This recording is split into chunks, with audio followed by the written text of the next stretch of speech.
On va écouter l'ambassadeur français. De ce centre culturel au moment où la fusillade a eu lieu. Quels sont vos premiers sentiments? Vous revenez sur les lieux un jour après? D'abord, je pense que c'était bien, c'était normal que l'ambassadeur de France, après Charlie, et après la manifestation de solidarité très forte du peuple danois vis-à-vis de la France, que je sois là et que je participe à ce débat, à cette réunion. Vous avez eu des mots très forts, c'était comme Charlie, sauf qu'il n'a pas réussi à entrer à l'intérieur. Je ne sais pas si c'est des mots forts, mais vous savez, c'est simplement ce qu'on ressent lorsqu'on entend les balles et quand on voit les impacts. Je suis très impressionné de voir dans le calme aujourd'hui ce que j'ai en quelques secondes vécu hier. Dans ces moments-là, vous pensez que c'est fini, vous n'avez pas d'émotion, vous ne pensez pas à autre chose qu'à essayer de comprendre ce qui se passe. Et ce que je comprenais à ce moment-là, c'est que il était en train de se passer ce qui avait dû se passer à Paris. Et probablement, si la police danoise n'avait pas réussi, 5 policiers sont blessés, n'avait pas réussi son travail, je ne serais plus là aujourd'hui. La police m'a sauvé la vie, c'est ce que vous avez dit, notamment sur Twitter. Bien sûr, la police danoise, et il y a eu, je crois, 5 policiers très gravement blessés, auxquels nous pensons. Et puis, il est clair que quand on voit les rafales, et les images sont éloquentes, il est clair que si la police ne l'avait pas arrêté dans sa course, il serait rentré dans le bâtiment et il aurait continué à mitrailler. Vous êtes arrivé à vélo dans ce centre culturel, vous repartez, le pays est bouleversé. Qu'est-ce que ça vous inspire? Sentiment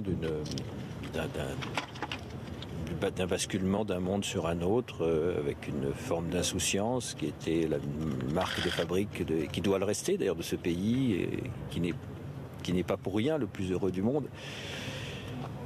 Dans un monde plus grave où on va devoir, comme les autorités françaises l'ont dit, comme Monsieur le ministre et le Premier ministre l'ont dit très bien, faire face à cet enjeu qui est global et qui est celui d'une génération dont on ne se défera pas en quelques jours. Et effectivement, je suis arrivé sans protection tout seul, en vélo, et je suis reparti en véhicule blindé après. Et au fond, c'est le symbole de ce basculement, cela. Est-ce qu'il y a de la colère aujourd'hui un petit peu? Qu'est-ce que vous ressentez? Monsieur l'ambassadeur, est-ce que vous savez si vous avez été personnellement pris pour cible? Est-ce qu'aujourd'hui vous le savez? Quand vous voyez les rafales et que vous entendez le mitraillage, je crois que nous avons tous été pris pour cible, c'était discutable. Pour qu'il n'y ait pas de volonté de discriminer la cible, certainement.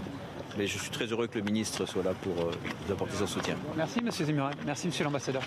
On va écouter l'ambassadeur français. De ce centre culturel au moment où la fusillade a eu lieu. Quels sont vos premiers sentiments? Vous revenez sur les lieux un jour après? D'abord, je pense que c'était bien, c'était normal que l'ambassadeur de France, après Charlie, et après la manifestation de solidarité très forte du peuple danois vis-à-vis de la France, que je sois là et que je participe à ce débat, à cette réunion. Vous avez eu des mots très forts, c'était comme Charlie, sauf qu'il n'a pas réussi à entrer à l'intérieur. Je ne sais pas si c'est des mots forts, mais vous savez, c'est simplement ce qu'on ressent lorsqu'on entend les balles et quand on voit les impacts. Je suis très impressionné de voir dans le calme aujourd'hui ce que j'ai en quelques secondes vécu hier. Dans ces moments-là, vous pensez que c'est fini, vous n'avez pas d'émotion, vous ne pensez pas à autre chose qu'à essayer de comprendre ce qui se passe. Et ce que je comprenais à ce moment-là, c'est que il était en train de se passer ce qui avait dû se passer à Paris. Et probablement, si la police danoise n'avait pas réussi, 5 policiers sont blessés, n'avait pas réussi son travail, je ne serais plus là aujourd'hui. La police m'a sauvé la vie, c'est ce que vous avez dit, notamment sur Twitter. Bien sûr, la police danoise, et il y a eu, je crois, 5 policiers très gravement blessés, auxquels nous pensons. Et puis, il est clair que quand on voit les rafales, et les images sont éloquentes, Il est clair que si la police ne l'avait pas arrêté dans sa course, il serait rentré dans le bâtiment et il aurait continué à mitrailler. Vous êtes arrivé à vélo dans ce centre culturel, vous repartez, le pays est bouleversé. Qu'est-ce que ça vous inspire? Sentiment d'un basculement d'un monde sur un autre, avec une forme d'insouciance qui était la marque de fabrique, qui doit le rester d'ailleurs de ce pays, et qui n'est pas pour rien le plus heureux du monde, dans un monde plus grave où on va devoir, comme les autorités françaises l'ont dit, comme Monsieur le ministre et le Premier ministre l'ont dit très bien, faire face à cet enjeu qui est global et qui est celui d'une génération dont on ne se défera pas en quelques jours. Et effectivement, je suis arrivé sans protection tout seul en vélo et je suis reparti en véhicule blindé après. Et au fond, c'est le symbole de ce basculement, cela. Est-ce qu'il y a de la colère aujourd'hui un petit peu? Qu'est-ce que vous ressentez? Monsieur l'ambassadeur, est-ce que vous savez si vous avez été personnellement pris pour cible? Est-ce que aujourd'hui, vous le savez? Quand vous voyez les rafales et que vous entendez le mitraillage, je crois que nous avons tous été pris pour cible. C'était discutable. Je crois qu'il n'y a pas de volonté de discriminer la cible, certainement.